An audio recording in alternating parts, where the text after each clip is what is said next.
Chapter number 6 में हम क्या पढ़ने वाले हैं। चैप्टर नंबर 6 में लाइफ प्रोसेसेस की बात हो रही है, तो लाइफ प्रोसेसेस में हम 7 प्रोसेसेस पढ़ेंगे। तो पहला हम मूवमेंट की बात करेंगे, फिर रिप्रोडक्शन की बात करेंगे। ठीक है, तो ये 7 लाइफ प्रोसेस हैं जो हमें लिविंग बनाते हैं। ठीक है, ये वो 7 लाइफ प्रोसेस हैं जिनसे हम लिविंग बनते हैं। इसके अलावा हम बेसिकली अगर लिविंग और नॉन लिविंग थिंग्स के बीच का डिफरेंस अच्छी तरह से अगर जान पाए तो इस चैप्टर को पढ़ने में शायद मजा आएगा। ठीक है, तो हमारे पास क्या क्या डिफरेंसेस हैं। लिविंग थिंग्स, पहला डिफरेंस दे रखा है, मूव बॉडीली और शो मूवमेंट ऑफ पार्ट्स और ऑर्गन्स ऑफ देयर बॉडी। ठीक है, लिविंग थिंग्स में मूवमेंट दिखाई देता है, वो मूव करती हैं।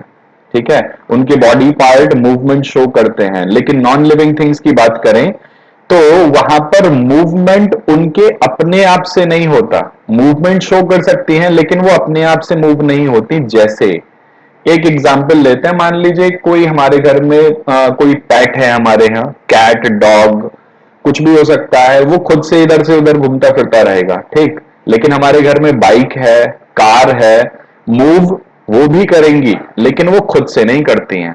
ठीक है, तो पहली चीज हो गई मूवमेंट। तो मूवमेंट कब से हुआ? मूवमेंट खुद से उसने अगर किया तो वो लिविंग। ठीक है, और मूवमेंट अगर वो खुद से नहीं कर रहा है, किसी के ऑर्डर पे या किसी भी एफर्ट पे कर रहा है, तो वो नॉन लिविंग थिंग कहलाई जाएगी। ठीक है, जितने भी डाउट्स होंगे, जितने भी क्वेश्चन होंगे, अभी नोट डाउन कर लीजिए, लास्ट में मेरे से पूछ लीजिएगा। सेकंड पार्ट इसमें दे रखा है, सेकंड पॉइंट जो दे रखा है, require nutrition, nourishment and feeding.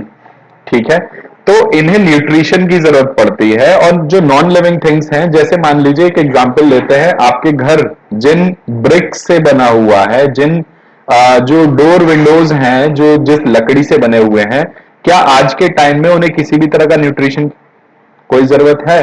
Nutrition की उन्हें कोई जरूरत नहीं पड़ती। ठीक है, आप कहें कि सर मेरी बाइक में तो पेट्रोल चाहिए होता है उसे, ठीक है, तो वो फ्यूल है उसके लिए, नरिशमेंट नहीं है उसके लिए। ठीक है, नेक्स्ट थर्ड पॉइंट पर चलते हैं, can reproduce new individuals to continue life. तो लिविंग थिंग्स रिप्रोडक्शन शो करते हैं। ठीक है, न्यू इंडिविजुअल सामने आते हैं, लेकिन नॉन लिविंग थिंग्स रिप्रोड्यूस नहीं करते हैं। ठीक है, next show the process of metabolism. Metabolism, तो मेटाबॉलिज्म की अगर बात करें तो मेटाबॉलिज्म जो है वो दो वर्ड से मिलकर बना हुआ है, एक है एनाबॉलिज्म और दूसरा है कैटाबॉलिज्म। ठीक, तो दोनों को जोड़कर हम मेटाबॉलिज्म बनाते हैं। अब ये है क्या चीज? यहां पर कैटाबॉलिज्म और एनाबॉलिज्म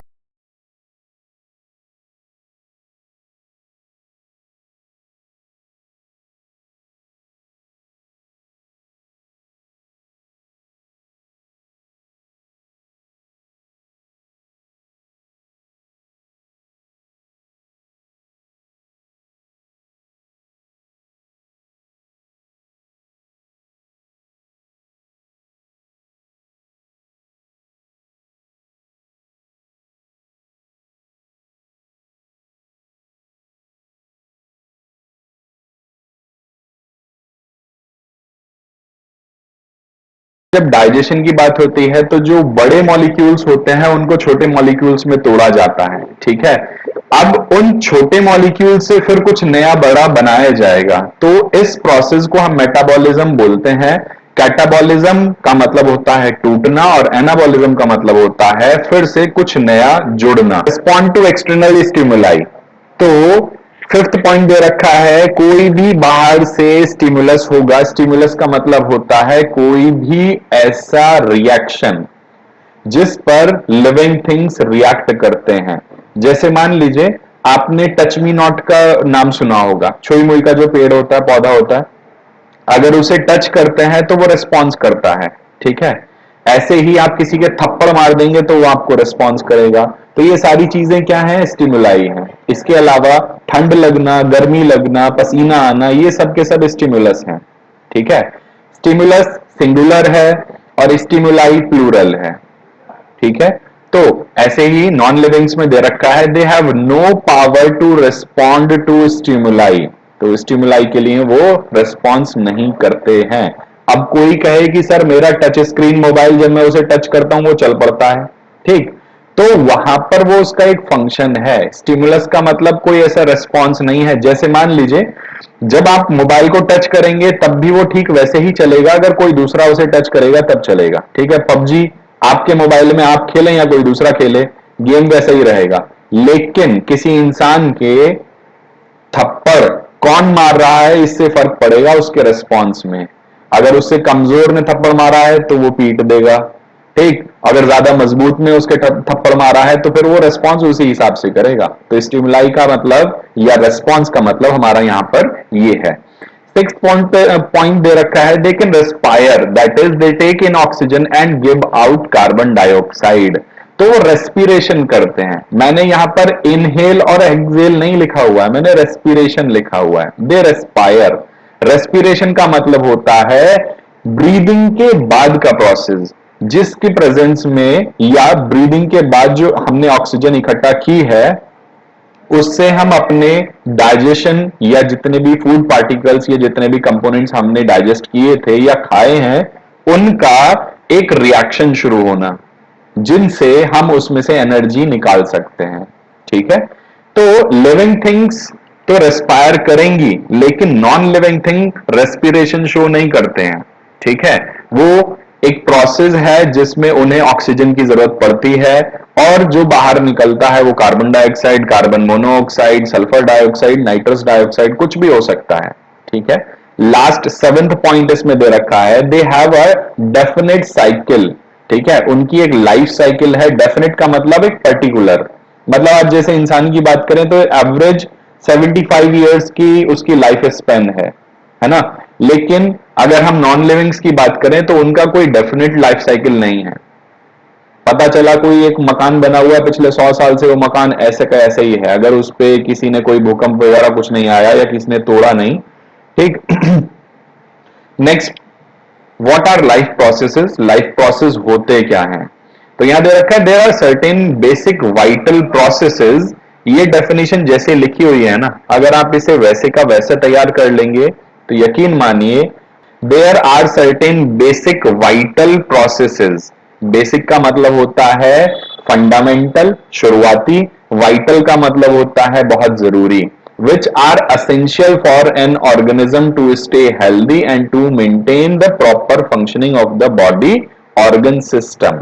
मान लीजिए कोई भी एक ऑर्गेनिज्म है तो ये वो प्रोसेस हैं, लाइफ प्रोसेस वो प्रोसेस हैं जिनकी वजह से वो हेल्दी रहता है, जिसकी वजह से उसकी बॉडी प्रॉपरली फंक्शन करती रहती है, और ऐसे फंक्शन जिनकी उन्हें जरूरत है सर्वाइवल के लिए। जैसे एक छोटा सा एग्जांपल लेते हैं, लाइफ प्रोसेस में कौन कौन से प्रोसेस आ जाएंगे।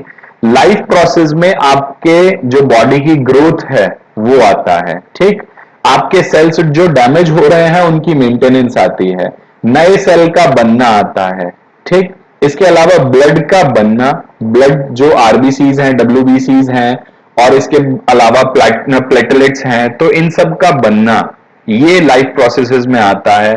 ब्लड का जब एक लाइफ स्पेन कंप्लीट हो जाएगा, आरबीसीज का जब लाइफ स्पेन कंप्लीट हो जाएगा तो उसके बाद उन्हें डैमेज करना, उन्हें खत्म करके उनमें से आयरन निकालना, ठीक। इसके अलावा मेरी बॉडी में फैट मॉलिक्यूल्स का बनना, मेरी बॉडी में डाइजेशन होना, मेरी बॉडी में रेस्पिरेशन होना, मेरी बॉडी में जो डाइजेशन हुआ है उन सारे कंपोनेंट्स को ऑर्गन्स के पास पहुंचाना, ये सारे के सारे प्रोसेस जो हैं वो लाइफ प्रोसेस कहलाते हैं, ठीक है। तो यहां दे रखा है these basic essential activities performed by an organism are called as life processes. इन्हें लाइफ प्रोसेस कहा जाता है। नेक्स्ट, लाइफ प्रोसेस कितनी तरीका के हो सकते हैं। यहां दे रखा है एक न्यूट्रिशन, दूसरा ट्रांसपोर्टेशन। ये वो टॉपिक्स हैं जो आपकी बुक में गिवन है जिनके बारे में हम बात करने वाले हैं। Nutrition, transportation, metabolism, respiration, reproduction, excretion, ठीक है। तो ये 7 थे। अब उसमें से सबसे पहला है न्यूट्रिशन। तो न्यूट्रिशन असल में होता क्या है। न्यूट्रिशन का मतलब है it is the process of taking food, खाना खाना, by an organism and its utilization by the body to build the body, ठीक है। जो हमने खाना खाया है, जो फूड हमने लिया है, उसे अब यूटिलाइज करना है ताकि बॉडी को बनाया जा सके। क्या कर सके? For growth, to repair the damage part of the body and for energy, इन सब चीजों के लिए। ठीक है, तो न्यूट्रिशन क्या है? न्यूट्रिशन एक पूरा प्रोसेस है जिसमें खाना लिया जाता है, पेट में पहुंचता है, उसके बाद उस खाने का इस्तेमाल किया जाता है बाकी सारे प्रोसेसेस के लिए। नेक्स्ट, न्यूट्रिशन के क्या क्या मोड्स हो सकते हैं? तो ये हम पढ़ते आए हैं, क्लास 9th में भी हमने पढ़ा था, 8th में भी हमने पढ़ा था। दो तरह के मोड होते हैं, ऑटोट्रॉपिक और हेटेरोट्रॉपिक। ठीक, तो there are two main modes of nutrition, they are autotrophic and heterotrophic. Autotrophic, it is the nutrition in which organism prepare their own food, वो अपना खाना खुद से बनाते हैं। आगे लिखा हुआ है फ्रॉम सिंपल इनऑर्गेनिक सब्सटेंसेस, कुछ सिंपल इनऑर्गेनिक सब्सटेंसेस से, जैसे कि carbon dioxide, water in the presence of sunlight and chlorophyll. ठीक है, तो देखिए अब मैंने कहा कि वो अपना खाना खुद से बनाते हैं, तो आप लोगों का दिमाग जरूर घूमेगा, सर खाना हम भी तो अपने आप बनाते हैं। लेकिन ऐसा नहीं होता कि आप खड़े हो गए और कार्बन डाइऑक्साइड खींची, पानी पिया और खाना बन गया। आप जो खाना बनाते हैं वो पहले से ही प्रिपेयर्ड ऑर्गेनिक सब्सटेंसेस हैं, बस आप उनको बॉईल करते हैं, उसमें नमक मिर्च लगाते हैं, उसको आप खाना बोलते हैं। ठीक, लेकिन वो पहले से ही ऑर्गेनिक सब्सटेंसेस हैं। लेकिन ये जो ऑटोट्रॉपिक में लिखा हुआ है, ये अपना खाना जो बनाएंगे वो सिंपल और इनऑर्गेनिक सब्सटेंसेस से बनाएंगे। ठीक है, जैसे कि कार्बन डाइऑक्साइड हो गई, ऑक्सीजन हो गई, सनलाइट हो गई, वाटर है। ठीक, इसके एग्जाम्पल कौन कौन से हो सकते हैं? जितने भी ग्रीन प्लांट्स हैं, ग्रीन प्लांट मतलब जिनमें भी क्लोरोफिल प्रेजेंट है, एंड सम बैक्टीरिया। अब फिर किसी का दिमाग घूम जाएगा कि सर ग्रीन प्लांट्स मतलब हर एक प्लांट जो है वो खाना बनाता होगा। हाँ जी, बिल्कुल बनाएगा, उसके अंदर क्लोरोफिल प्रेजेंट होनी चाहिए, फर्स्ट रिक्वायरमेंट हमारी ये है। ठीक है, सेकंड पॉइंट यहां पर दे रखा है हेटेरोट्रॉपिक न्यूट्रिशन। हेटेरोट्रॉपिक न्यूट्रिशन क्या हो सकता है? हेटेरोट्रॉपिक न्यूट्रिशन का मतलब बेसिकली उस तरह के न्यूट्रिशन से है जो हमें किसी दूसरे से खाना लेकर हम करते हैं। ठीक है, जैसे हमारा न्यूट्रिशन जो है वो हेटेरोट्रॉपिक न्यूट्रिशन है।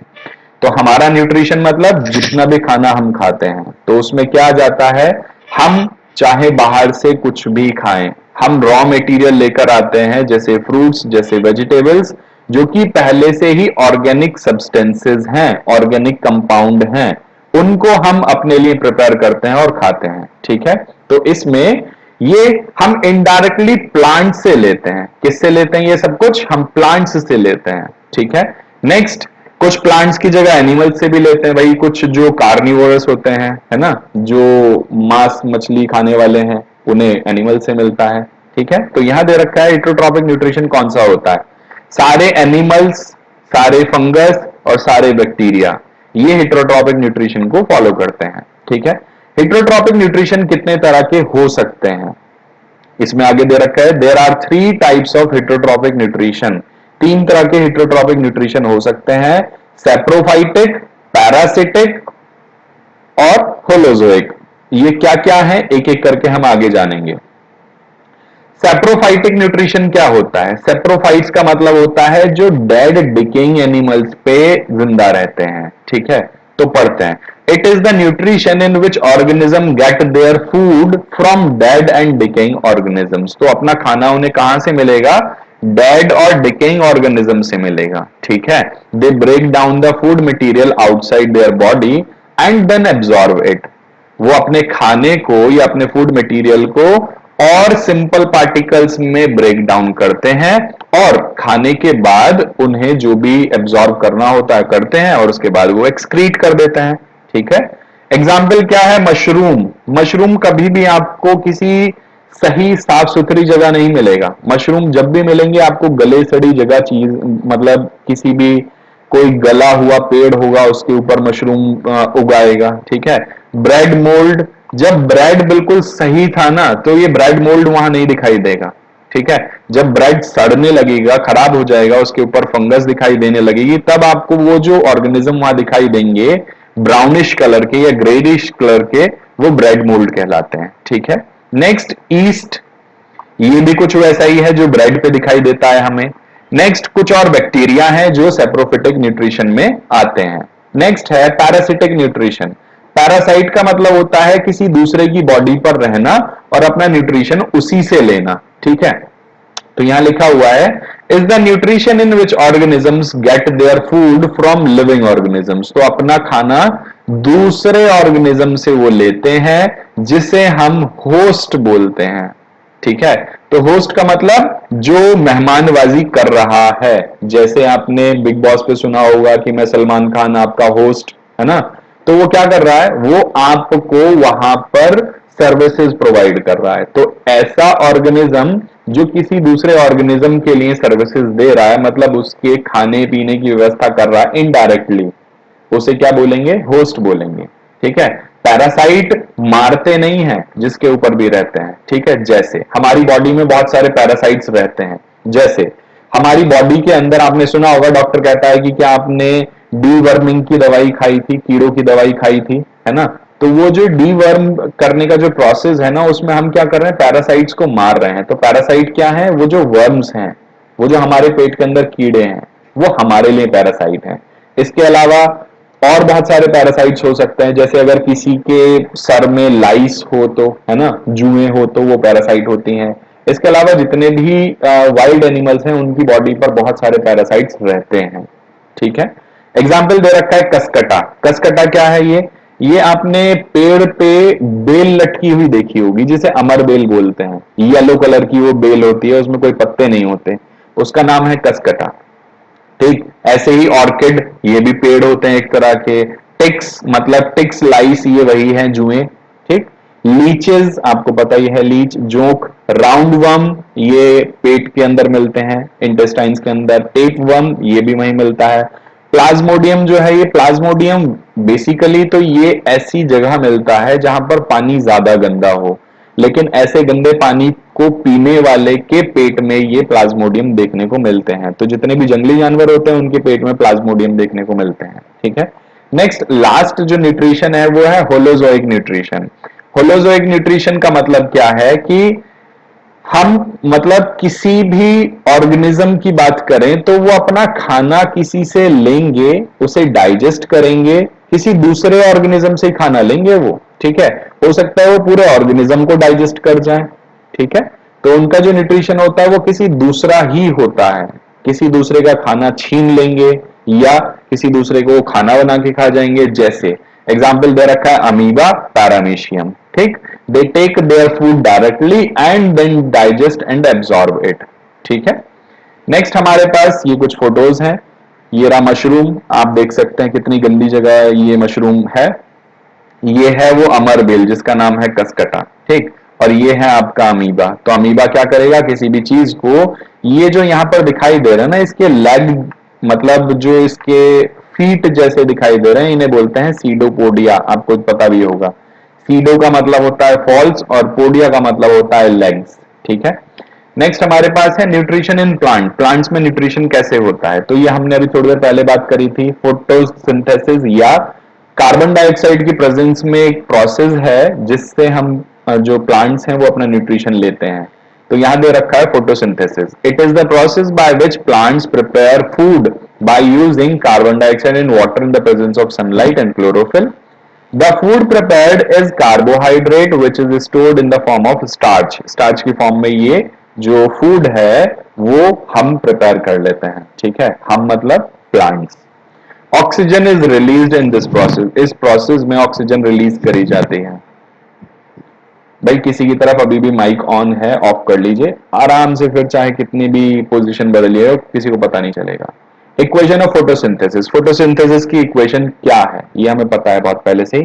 6CO2 plus 12H2O, C6H12O6 plus 6H2O plus 6O2। अब नेक्स्ट पर चलते हैं। फोटोसिंथेसिस का जो प्रोसेस है वो कैसे काम करता है, उसके क्या स्टेप्स हैं। तो बेसिकली तीन मेन स्टेप्स में हमने पूरे प्रोसेस को डिवाइड कर रखा है। क्या क्या प्रोसेस है। पहला प्रोसेस है absorption of light energy by chlorophyll. Chlorophyll क्या करेगा, लाइट एनर्जी को एब्जॉर्ब करेगा। सेकंड प्रोसेस क्या है, conversion of light energy into chemical energy and splitting up of water molecules into hydrogen and oxygen. ठीक है, तो पहला प्रोसेस क्या था, क्लोरोफिल ने लाइट एनर्जी को एब्जॉर्ब किया। कैसे एब्जॉर्ब करते हैं वो भी हम आपको आगे दिखाने वाले हैं। उसके बाद लाइट एनर्जी को उन्होंने केमिकल एनर्जी में चेंज किया, वाटर मॉलिक्यूल को तोड़ा हाइड्रोजन और ऑक्सीजन में। ठीक है, उसके बाद आगे दे रखा है reduction of carbon dioxide by hydrogen to form carbohydrates. देखिए यहां हमारे पास क्या था, कार्बन डाइऑक्साइड। इस कार्बन डाइऑक्साइड को हाइड्रोजन के साथ प्रोसेस करके ही हमें यहां पर मिला है ग्लूकोज। ठीक है, जिसे हम कार्बोहाइड्रेट्स बोलते हैं। ठीक, आगे चलते हैं। नेक्स्ट हमारे पास क्लोरोफिल की बात करते हैं। क्लोरोफिल होता क्या है, it is green pigment present in the leaves, leaves में प्रेजेंट होता है।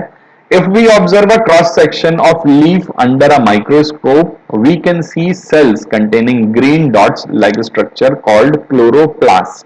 ठीक है, ये होते हैं क्लोरोप्लास्ट।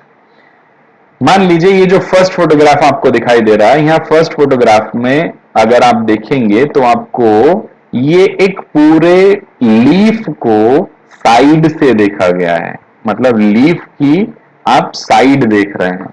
तो ये ऊपर जो दे रखा है, यहां पर हम बात कर रहे हैं कि अगर किसी भी एक लीफ को हम साइड से देखेंगे उसे माइक्रोस्कोप के अंदर, तो हमें क्या दिखाई देगा, एक ऊपर एक बहुत पतली सी एक पॉलिथीन जैसी या एक वैक्सी क्यूटिकल दिखाई देती है, उसके ऊपर एक बहुत ज्यादा क्या बोल सकते हैं उसे, बहुत ज्यादा चिकनी एक लेयर होती है।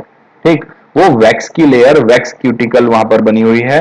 उसके ठीक नीचे ये जितने भी सेक्शन बना हुआ है ना, ये सब कहलाता है अपर एपिडर्मिस। ठीक है, इसके अंदर पूरा का पूरा हिस्सा मीजोफिल कहलाता है। मीजोफिल के अंदर भी बहुत सारी चीजें हैं, बीच में एयर स्पेस है, यहां पर खाली है। फिर ये लोअर एपिडर्मिस आ जाता है, यहां पर बना हुआ है ये स्टोमेटा है। ठीक है, ये स्टोमेटा है। स्टोमेटा क्या होता है वो आगे हमें पढ़ने को मिलेगा। और हर एक हिस्से के अंदर ये जो छोटे छोटे पार्ट्स हैं, इनके अंदर जितने ग्रीन डॉट्स दिखाई दे रहे हैं ना, ये होते हैं क्लोरोप्लास्ट। ठीक, तो इसमें से एक को हमने यहां जूम करके दिखा रखा है, इनमें से किसी को एक को। तो ये जो ग्रीन डॉट्स हैं ये है क्लोरोप्लास्ट, यहां दे रखे हैं, इनके अंदर क्लोरोफिल होता है। फिर एक क्लोरोप्लास्ट को यहां जूम करके दिखा रखा है, उसके अंदर क्या होता है वो यहां पर बता रखा है। ठीक है, तो यहां पर एक वैक्यूल है, वैक्यूल बीच में खाली जगह, ये बाहर सेल मेम्ब्रेन आ जाती है, सेल्यूलोज की एक सेल वॉल बनी हुई है। अब वैक्यूल की अपनी एक मेम्ब्रेन है, यहां न्यूक्लियस दे रखा है, बीच में साइटोप्लाज्म है, क्योंकि ये भी तो एक सेल ही है। ठीक है, लीव के अंदर का एक सेल है, प्लांट सेल। इसके बाद यहां पर दिखा रखा है कि कैसे स्टोमेटा काम करता है। यहां पर अंदर दे रखा है हाई वाटर वेपर कंटेंट, तो अंदर वाटर कंटेंट ज्यादा है, बाहर कम होगा। जैसे ही ये स्टोमेटा खुलेगा तो सारा का सारा जो पानी होगा वो अंदर से बाहर चला जाएगा। ठीक, अब अंदर कार्बन डाइऑक्साइड कम है क्योंकि वो कार्बन डाइऑक्साइड यूज कर रहा है ना प्लांट, बाहर कार्बन डाइऑक्साइड ज्यादा है तो कार्बन डाइऑक्साइड अंदर चली जाएगी। ऑक्सीजन बाहर कम होती है, प्लांट के अंदर ऑक्सीजन ज्यादा बनती है, तो इसी प्रोसेस से ऑक्सीजन बाहर आ जाएगी।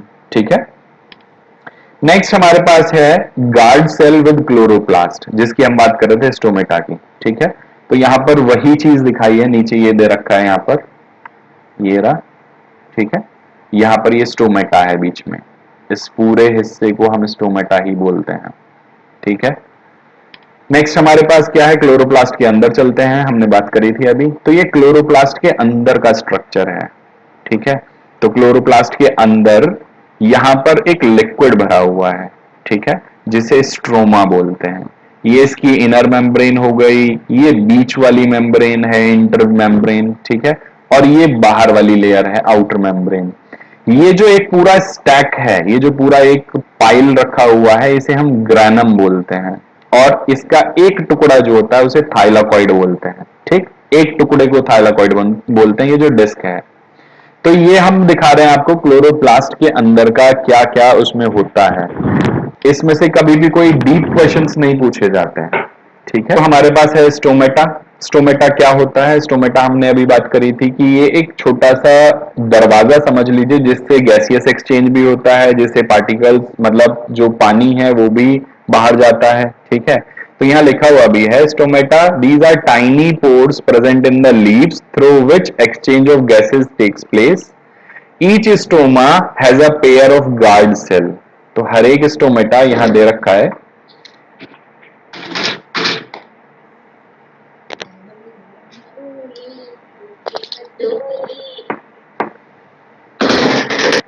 माइक बंद कर लीजिए, कौन है?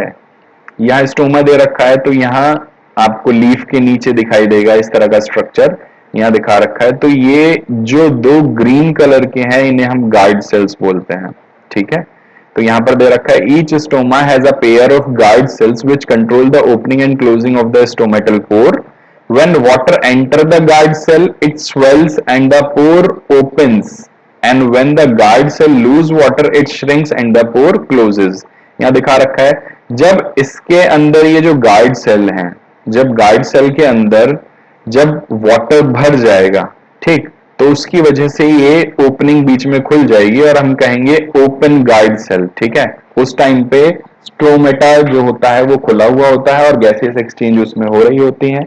लेकिन जैसे ही उसमें जितना भी पानी था, अगर उसे प्लांट वापस खींच लेता है तो उसकी वजह से वो जो पोर्स हैं वो बंद हो जाते हैं, ठीक है। Made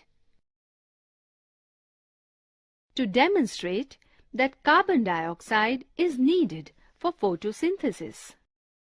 Requirements: potted plant, conical flask, clamp stands, sodium hydroxide solution, cotton wool, lime water, water, iodine solution, beaker, alcohol 70%, Bunsen burner, boiling tube, watch glass, forceps, dropper. Procedure: destarch the leaves of potted plant by placing it in dark for about 72 hours. After 72 hours, select 2 leaves of approximately the same size attached to the plant. Insert 1 leaf in a conical flask containing 0.4 microns sodium hydroxide. It will remove the carbon dioxide. A cotton wool plug soaked in lime water will prevent carbon dioxide from entering the flask.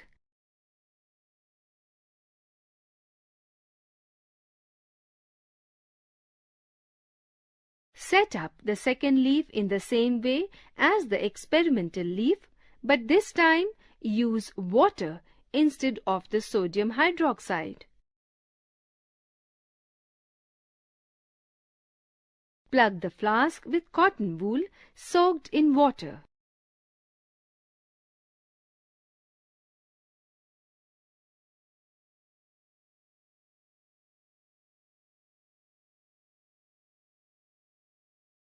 Keep the setup in sunlight for a few hours.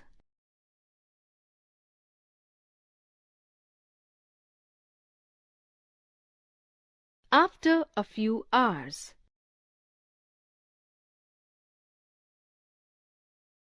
detach both the leaves and dip in boiling water for a minute.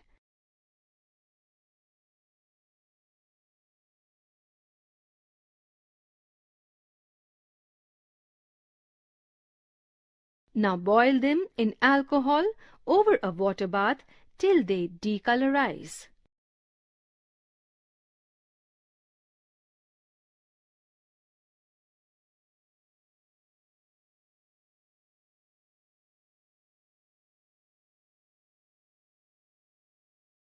wash them in water.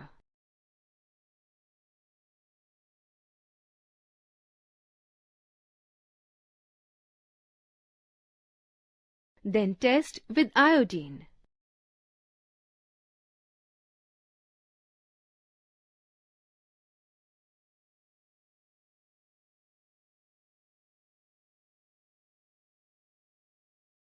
Observation. The experimental leaf remains unchanged, that is, decolorized, while the control leaf becomes blue-black, showing the positive test with iodine. Inference and conclusion. The experimental leaf showed negative test with the iodine because in the absence of carbon dioxide, no photosynthesis took place. Hence, no starch is formed. While the control leaf showed positive test with iodine because due to the presence of carbon dioxide, starch was formed. It proves that carbon dioxide is a necessary factor for photosynthesis. बोलते हैं heterotrophic nutrition. तो amoeba क्या है? एक unicellular है, कुछ इस तरह का है। तो यहां पर क्या देखने को मिलेगा? इसमें स्टेप 1 में दिखा रखा है कि अमीबा को खाना दिखाई दिया, ठीक है, और स्टेप 2 में उसने अपने सीडोपोडिया बनाए, ठीक है, सीडोपोडिया मतलब फॉल्स फीट। थर्ड में दिखा रखा है कि उसने खाने को एनक्लोज्ड कर लिया, ठीक है, जिसके साथ पानी भी था। उसके बाद फोर्थ स्टेप में दिखा रखा है कि उस खाने के ऊपर एंजाइम्स ने काम करना शुरू करा। जो साइटोप्लाज्म था उसमें उसने उस खाने को डाइजेस्ट करने का काम शुरू करा। एंजाइम करते हैं ये सब काम, हमारे अंदर भी एंजाइम्स ही करते हैं, ठीक। उसके बाद फिफ्थ पार्ट में दिखा रखा है कि जो फूड था वो डाइजेस्ट हो गया और जितने भी मटेरियल्स जो सॉल्युबल थे उनको डिसॉल्व कर लिया गया। अब जो बचे हुए हैं जो डिसॉल्व नहीं हो सकते थे वो सिक्स्थ पार्ट में दिखा रखा है, सिक्स्थ फोटो में, कि जितने भी जो डिसॉल्व नहीं हो सकते थे उनको बाहर निकाल दिया गया। तो ये पूरा प्रोसेस था अमीबा का, इसे हम होलोजोइक न्यूट्रिशन बोलते हैं, ठीक है। तो ऊपर लिखा हुआ भी है, amoeba is a unicellular animal living in water. It takes in food by forming finger-like projections called pseudopodia. तो finger-like projection जिसका नाम है pseudopodia and forms a food vacuole, और वो क्या बना लेता है? एक food vacuole। थर्ड वाले पार्ट में आपको दिखाई दे रही है, वो बीच में जो दिखाई दे रहा है ना, यहां पर बीच में जो हिस्सा दिखाई दे रहा है सर्कुलर, उसे हम फूड वैक्यूल बोलते हैं, ठीक है। Inside the food vacuole the food is digested and absorbed. The undigested food is then sent out through the surface of the cell. तो जो डाइजेस्ट होना था वो डाइजेस्ट हो गया और डाइजेस्ट ना होने के बाद जितना चीजें बची थी उनको बॉडी से बाहर निकाल दिया गया, ठीक है। ये पूरा प्रोसेस था। नेक्स्ट, हमारे अंदर न्यूट्रिशन कैसे होता है? तो nutrition in human beings takes place in the digestive system. Digestive system में पूरा प्रोसेस न्यूट्रिशन का जो है वो कंप्लीट होता है। It consist of the alimentary canal and glands which produce enzyme. तो एलिमेंट्री कैनाल कहां है? एलिमेंट्री कैनाल आपके माउथ से शुरू होती है, यहां माउथ से शुरू होकर वो रेक्टम तक जाती है, ठीक है। ये पूरी एलिमेंट्री कैनाल है, यहां से माउथ से शुरू होकर रेक्टम तक, ये एलिमेंट्री कैनाल हम इसे बोलते हैं, ठीक है। आगे दे रखा है and glands which produce enzymes which breaks down food into smaller molecules. तो क्या करते हैं एंजाइम्स? क्या होते हैं एंजाइम? समझ लीजिए कुछ केमिकल्स होते हैं हमारी बॉडी में बनाए जाते हैं ताकि हम फूड को डाइजेस्ट कर सकें, ठीक है। The main organs of the digestive system are mouth, oesophagus, spelling है इसकी ओइसोफेगस लेकिन ईसोफेगस बोलते हैं इसे, ठीक है। Next stomach, next small intestine, large intestine and anus. और इसमें कुछ ग्लैंड्स हैं। The main glands are salivary glands, gastric glands, liver, pancreas and intestinal glands. Mic बंद कर लीजिए, इस तरह की प्रॉब्लम नहीं आएगी। सलाइवरी ग्लैंड्स कहां होंगे? जहां सलाइवा प्रोड्यूस होगा। तो आपके माउथ में आपकी टंग के नीचे, ठीक है।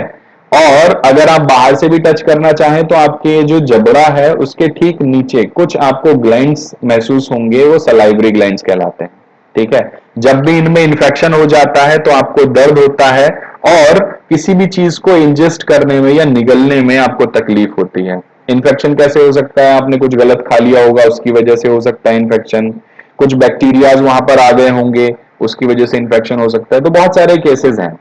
दूसरा, यहां पर टंग की बात हो रही है तो यहां पर टंग दे रखा है, ठीक है। फिर टंग के बाद एक हिस्सा है एपिग्लॉटिस। तो एपिग्लॉटिस के बारे में हमने पहले भी बात करी है, यहां एपिग्लॉटिस दे रखा है। एपिग्लॉटिस क्या होता है? एपिग्लॉटिस आपके ईसोफेगस को, यहां पर एपिग्लॉटिस आपके ईसोफेगस को विंड पाइप से अलग करता है। मान लीजिए ये है आपका विंड पाइप और विंड पाइप के पीछे आपको ईसोफेगस मिलेगा। विंड पाइप मतलब जिसमें हमारी सांस जाती है, ठीक है, जिससे हम ब्रीद करते हैं। तो ये तो हो गया, इसमें ऑक्सीजन मिलेगी आपको और कार्बन डाइऑक्साइड मिलेगी, है ना, O2 और CO2, है ना। ये तो हो गया वो। अब इसमें क्या मिलेगा? इसमें मिलेगा आपको फूड, क्योंकि ये ईसोफेगस है। तो इसमें क्या मिलेगा? आपको फूड मिलेगा। अब यहां पर एक एपिग्लॉटिस, एक मस्कुलर ऑर्गन होता है। उस एपिग्लॉटिस का काम क्या है? उस एपिग्लॉटिस का काम यह है, जब विंड पाइप खुले तो वो फूड पाइप को क्लोज कर दे, ठीक है। और जब फूड पाइप खुले तो वो विंड पाइप को क्लोज कर दे। तो वो एक फ्लैप लाइक स्ट्रक्चर होता है जो एक बार में किसी एक ही पाइप को खुलने देता है, ठीक है। इसी वजह से आपसे कहा जाता है कि जब आप खा रहे हो तो बोले ना। पता चला ये जो एपिग्लॉटिस था ये परेशान हो गया कि हवा या खाना, हवा या खाना। पता चला दोनों एक साथ हो गए और आपको आपके गले में खाना अटक गया, आपके विंड पाइप में चला गया खाना, वहां अटक गया और बस निबट गया फिर, ठीक। उसके बाद ये जो ईसोफेगस है, जिसे हम फूड पाइप भी बोलते हैं, ईसोफेगस सीधे खुलता है स्टमक में जाकर। स्टमक में उसमें बहुत सारी चीजें, बहुत सारे रिएक्शन, HCl वगैरह जुड़ता है, ठीक है, उसे हम बाद में ब्रीफली डिस्कस करेंगे। यहां से उसके बाद ये पहुंचता है नीचे। सबसे पहले ये पहुंचता है स्मॉल इंटेस्टाइन में, ठीक है। स्मॉल इंटेस्टाइन को स्मॉल इसलिए बोला गया है क्योंकि इसका डायामीटर छोटा होता है, ठीक है। लेंथ में तो ये लार्ज इंटेस्टाइन से भी बड़ी होती है स्मॉल इंटेस्टाइन, लेकिन क्योंकि इसका डायामीटर स्मॉल है इसीलिए इसको स्मॉल इंटेस्टाइन बोला गया है। इसका दूसरा नाम है इलियम, ILEUM, ठीक है। और स्मॉल इंटेस्टाइन से फिर पहुंचता है ये लार्ज इंटेस्टाइन में। अभी जो इरफान खान की जो डेथ हुई है तो उसको यहां कैंसर था, ठीक है, उसको यहां कैंसर था। ये अब उसके बाद क्या, यहां पर इस एक हिस्सा होता है, जैसे यहां पर यहां दे रखा है कोलन, है ना। तो कोलन असल में यहां पर नहीं, इसमें थोड़ा सा गड़बड़ दे रखी है, कोलन यहां पर हिस्सा होता है। तो उसे यहां पर कैंसर था जिसकी वजह से वो मर गया, ठीक। नेक्स्ट यहां पर फिर ये लार्ज इंटेस्टाइन में आएगा। लार्ज इंटेस्टाइन में कुछ बहुत सारे प्रोसेस हैं, उसके बाद ये खत्म हो जाएंगे तो फिर ये एनस से एक्सक्रीट कर देगा, ठीक है। तो यहां पर लिवर दे रखा है, तो आपको यहां इस वाले हिस्से में दिखाई देगा कि माउथ, उसके बाद सलाइवरी ग्लैंड, सलाइवरी ग्लैंड से फिर फेरिंग्स, फेरिंग्स मतलब फूड, वो विंड पाइप, ठीक है। फिर नीचे आएगा, आगे नहीं, फेरिंग्स का मतलब फूड, जो एक ऐसा हिस्सा जहां पर फूड पाइप बड़ा हो जाता है, ठीक है, लैरिंग्स के ठीक पीछे वाला हिस्सा। ईसोफेगस यहां पर है, फिर ये रहा लिवर आगे। इस लिवर, जब इस लिवर पे सूजन आ जाती है तो डाइजेशन खराब हो जाता है और ये बहुत सारे जूसेस बनाता है जिसे हम आगे पढ़ने वाले हैं, ठीक है। गॉल ब्लैडर, जिसे आपने सुना होगा पित्त की थैली, ये गॉल ब्लैडर ये वही है, ठीक है। इसके बाद इसमें पेनक्रियाज दे रखा है यहां पर। ये पेनक्रियाज डायबिटिक पेशेंट जो होते हैं उनके अंदर जो इंसुलिन की कमी होती है वो यही बनता है, ठीक है। इसके बाद और बहुत सारी चीजें इसमें एक एक करके हम डिस्कस करते रहेंगे आगे। हमारे माउथ में क्या क्या प्रोसेस होते हैं? In the mouth the food is broken down into smaller particles by the teeth. हमारे मुंह में जो खाना है उसे तोड़ा जाता है छोटे छोटे पार्टिकल्स में with the help of teeth and mixed with saliva from the salivary gland. Salivary gland से हम उसमें सलाइवा मिक्स करते हैं टंग से यूज करते हुए। Saliva contains the enzyme salivary amylase. तो क्वेश्चन पूछा जाता है कि सलाइवा में कौन सा एंजाइम होता है, तो उसका नाम है सलाइवरी एमाइलेज। इसका काम क्या होता है? It converts starch into sugar, वो स्टार्च को शुगर में चेंज करता है। Then the food passes through the oesophagus into the stomach. अब खाना माउथ से चलकर नीचे पहुंचेगा, ईसोफेगस से होता हुआ स्टमक में पहुंच जाएगा। ठीक है, अब आगे क्या होता है? स्टमक में क्या होता है? The gastric glands produce gastric juices. ठीक है, गैस्ट्रिक ग्लैंड्स जो है, यहां गैस्ट्रिक का मतलब डाइजेस्टिव से है। ठीक है, तो गैस्ट्रिक ग्लैंड्स जो है वो गैस्ट्रिक जूस मतलब डाइजेस्टिव जूसेस प्रोड्यूस करेंगे, which contains the enzyme pepsin. एक एंजाइम है पेप्सिन, दूसरा हाइड्रोक्लोरिक एसिड प्रोड्यूस किया जाएगा और म्यूकस प्रोड्यूस किया जाएगा। ठीक है, एक एक करके डिस्कस करेंगे क्या है। पेप्सिन क्या करता है? Pepsin breaks down protein, pepsin protein को तोड़ता है। हाइड्रोक्लोरिक एसिड क्या करता है? Hydrochloric acid makes the medium acidic and helps in the action of pepsin. तो अब देखिए, जैसा ही आपका खाना पहुंचेगा स्टमक में, स्टमक में खाना पहुंचने के बाद क्या होगा? उसके अंदर मिलाया जाएगा HCl।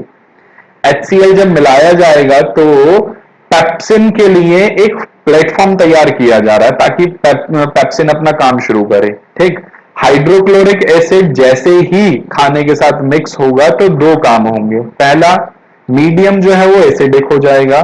दूसरा, वहां जितने भी बैक्टीरियाज थे, जितनी भी वेस्ट मटेरियल था या डर्ट थी, वो सब की सब रिमूव हो जाएगी HCl से। ठीक है, उसके बाद पेप्सिन अपना काम शुरू करेगा। पेप्सिन क्या करेगा? पेप्सिन प्रोटीन्स को तोड़ देगा।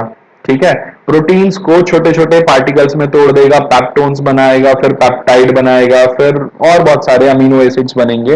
वो एक दूसरी चीज है, उसे हम बाद में डिस्कस करेंगे। ठीक है, तो यहां पर दे रखा है, अब पेप्सिन ने अपना काम शुरू कर दिया, HCl ने अपना काम शुरू कर दिया। ठीक है, लेकिन किसी दिन अगर ऐसा हुआ कि भूख लग रही है बहुत देर से, लेकिन आपने खाना खाया नहीं, तो पेप्सिन को प्रोटीन तोड़ने का मौका ही नहीं मिला। आपके पेट में तैयारी हो गई है कि खाना आने वाला है, HCl की तैयारी कर दी है, HCl भेज दिया गया स्टमक में, HCl ने अपना काम शुरू कर दिया।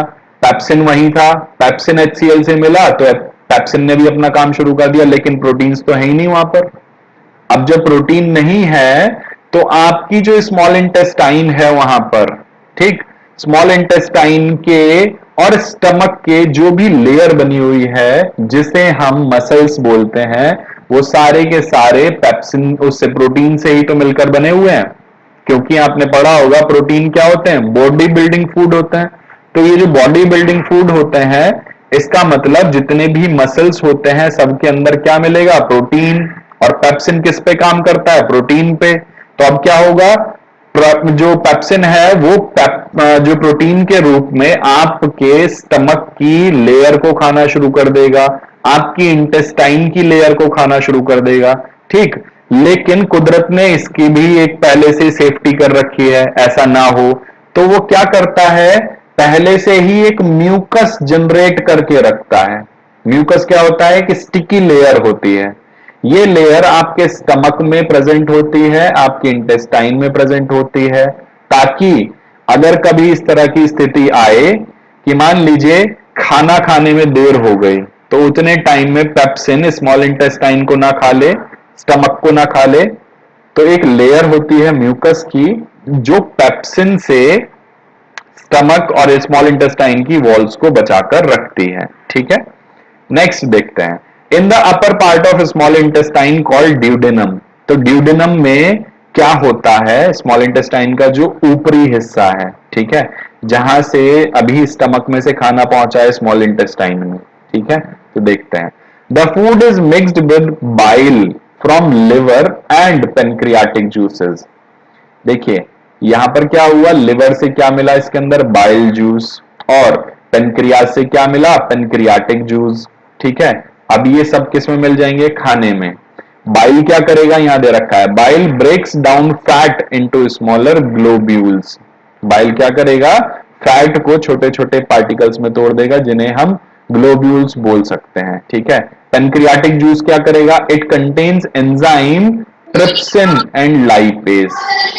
ट्रिप्सिन और लाइपेज नाम के एंजाइम पेनक्रियाटिक जूस में पहले से प्रेजेंट होते हैं। ट्रिप्सिन काम करता है प्रोटीन्स के ऊपर, यहां लिखा हुआ है trypsin breaks down proteins and lipase breaks down fat. ठीक है, ट्रिप्सिन तोड़ता है प्रोटीन्स को और लाइपेज तोड़ता है फैट्स को। नेक्स्ट, स्मॉल इंटेस्टाइन में और क्या क्या होता है? The glands, the walls of the small intestine produces intestinal juice. Small intestine की जो वॉल्स हैं वो भी इंटेस्टिनल जूस प्रोड्यूस करती हैं।